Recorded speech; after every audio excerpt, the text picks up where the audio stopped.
Good Monday morning. We are back at it with so much to get into. The Deshaun Watson trade finally happened on Friday, and that was unprecedented NFL stuff from a compensation standpoint to a contract standpoint.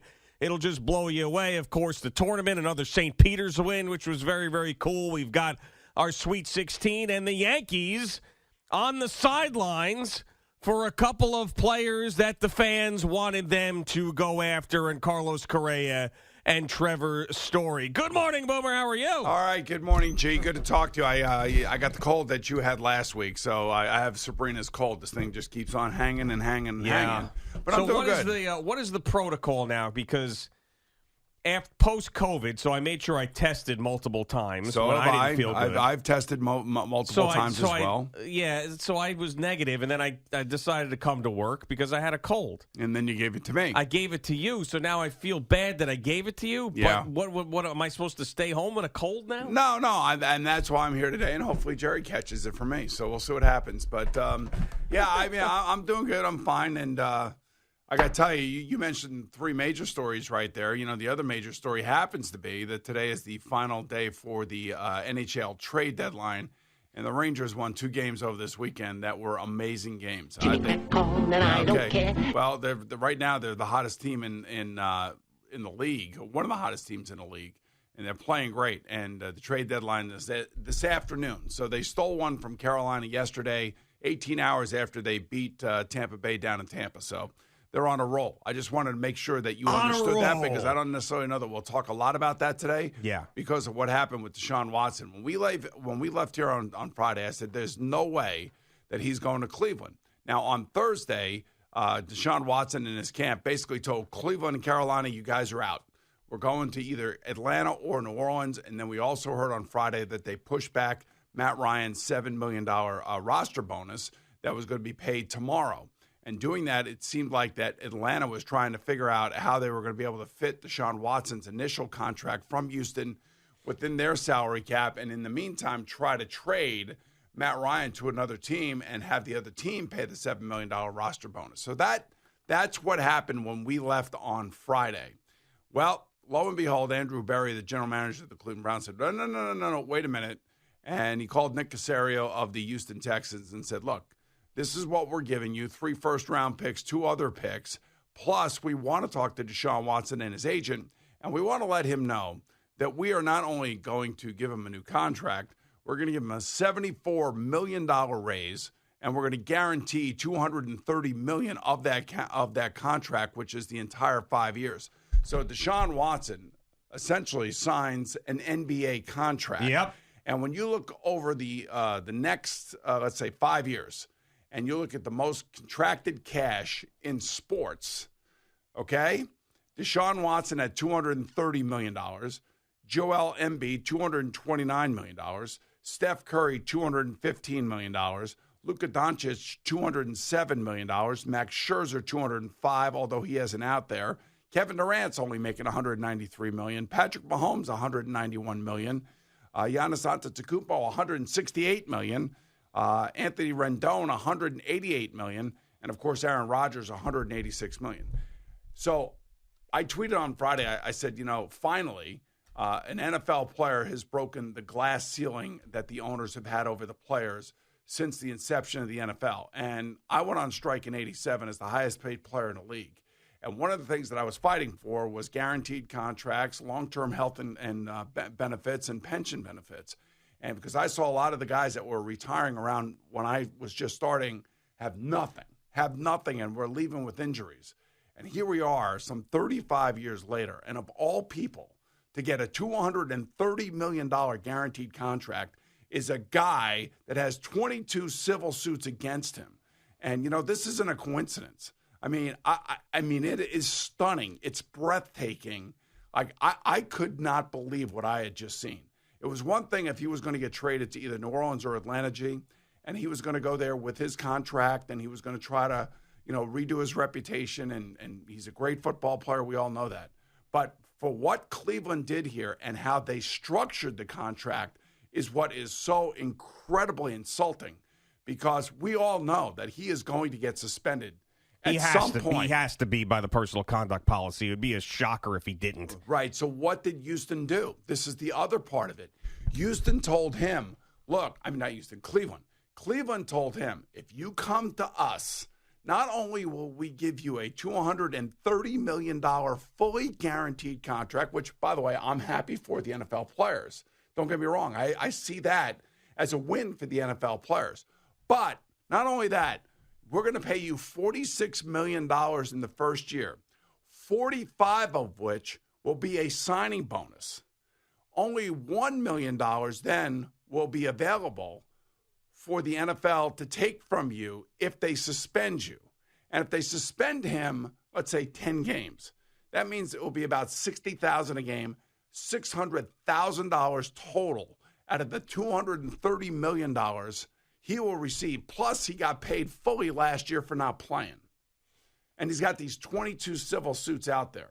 You can say whatever you want. I mean, I'm like really conflicted over the whole thing, but it's mind-numbing and stunning when I think about all the things that have gone on in this league for the last 35 years in terms of compensation for the players.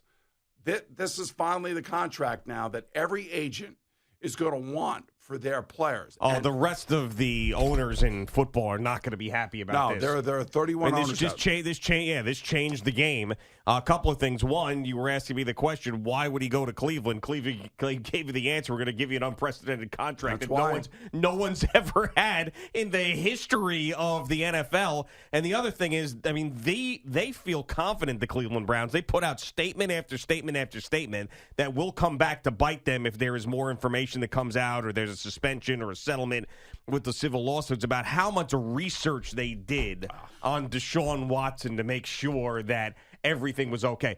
To me, the research that they did was there's not going to be any criminal charges, and the civil stuff is just going to be basically the he said, she said thing, and they're going to hide behind that, and that's going to be the end of it. That's the research they did because they pursued him as hard as they've ever pursued any player or any team's ever pursued any player in the history of football after the grand jury said no charges. They were told, no, you are not in it.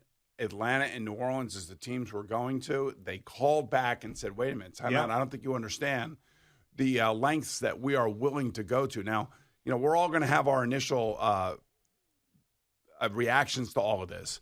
And the NFL is basically going to hand down, I think, what's going to be an unprecedented suspension. I don't know how they can't. I mean, it's got to be a significant suspension. So there is a chance that this year could be a wash. You think he's going to get suspended for a year? No, but I'm just saying, like he gets suspended for 10 games. I mean, like, this is like, listen. Wait, hold on. So they're going to pay him $46 million this year. He's going to get suspended for 10 games? Could be. Now, is he going to make that money? Probably not, right? No. He makes $45 million this year. No matter what. No matter what. The only thing that the NFL can touch when it comes to suspension is his salary. And that's why Cleveland wrote the contract the way they did. Yeah. So the only thing that will be exposed to any sort of suspension will be the $1 million salary that he is owed. Now, if he would have stayed on his other contract, his initial contract, that he signed with Houston, and when he signed that, oh man, this is going to be where I want to spend my whole career. 1 year after that, he wanted out of there. Sure, yeah. So who's to say? Well, I can't imagine him doing this to the Cleveland Browns. And let's not forget that the ownership of the Cleveland Browns, they're sketchy too.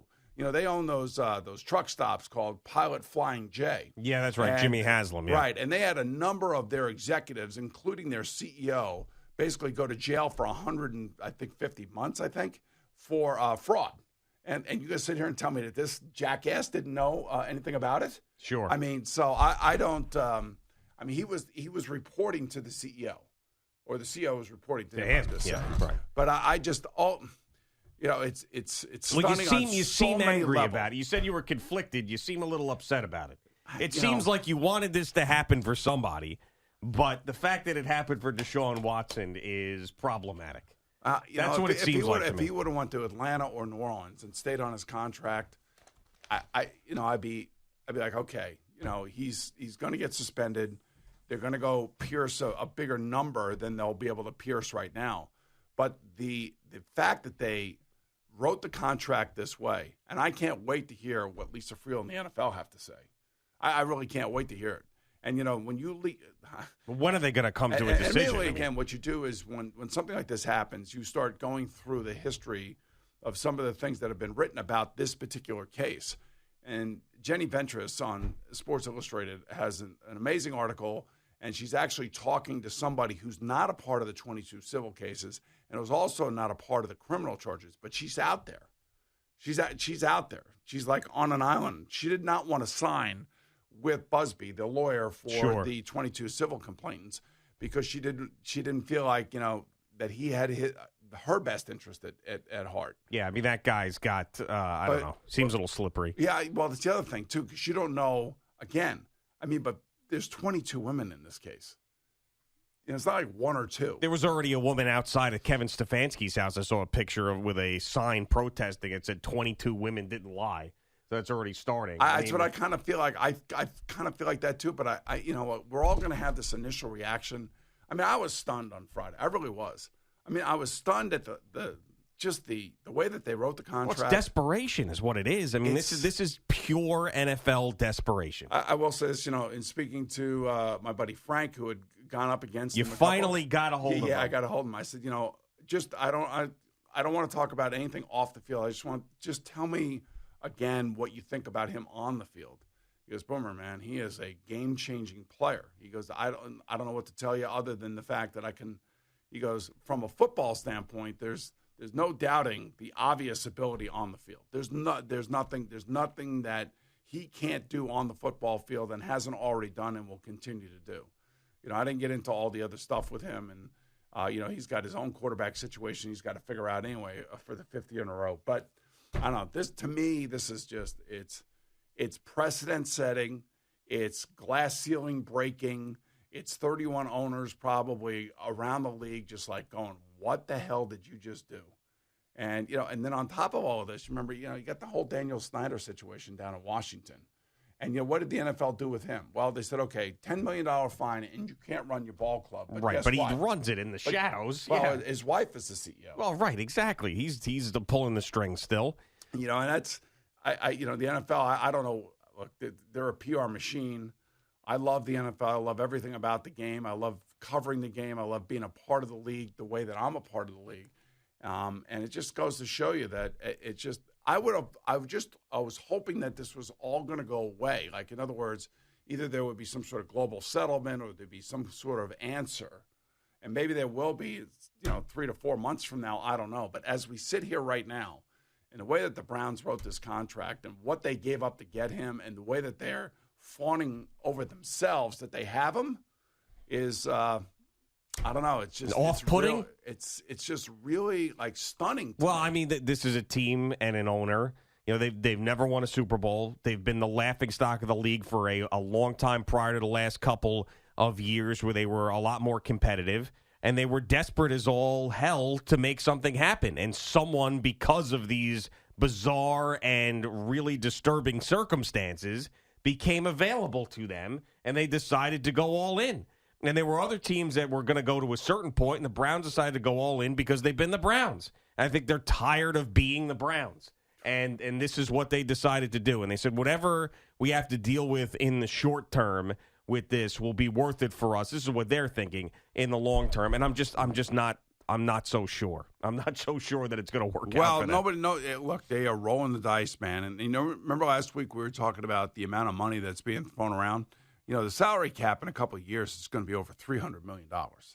So guys like Justin Herbert and Joe Burrow are going to get paid, I mean, enormous money, enormous money because of this contract.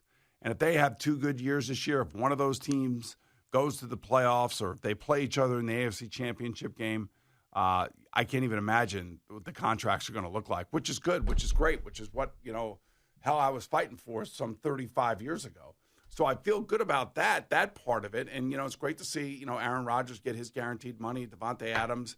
But those contracts aren't written the way that Deshaun Watson's contract is written.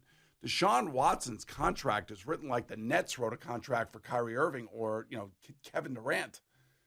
I'm not saying that, Kyrie may have some issues, not like this, but they were paying him even though he wasn't playing. And they paid. And that's Kevin what's going to Durant. happen this year if he gets suspended. Yeah, he's going to be getting paid again for a second straight year, by the way. Let's not forget he got paid for all of last year and didn't play a game. Exactly. So here's the thing. Somebody in the NFL is going to have to come out and basically say, this is what we found out in our investigation, that everything that Deshaun Watson did was understood between he and the person that was working on him as a massage therapist. I mean, I don't know how else. Where does this go? I mean, If they said that, then there wouldn't be any suspension, right? Right. That's exactly right. Yeah. I mean, now look, they tried to bring criminal charges against them, and you very rarely see a grand jury turn down an indictment. Very rarely, because there's no defense there. It's only one side giving the information. Mm-hmm. I mean, and so that is significant in itself, and I think that's the first thing that once that was lifted, everybody felt like, you know what? That's time to go get Deshaun Watson. That's what the Browns said. There's going to be some issues here for sure, but we'll live with those issues in the short term because in the long term it's going to pay off. All right, just getting started. Boomer and Gio on the Fan and CBS Sports Network. More on Deshaun Watson, the tournament, Boomer's trade deadline, the Yankees, all of that stuff with Jerry Recco coming up in a couple of minutes.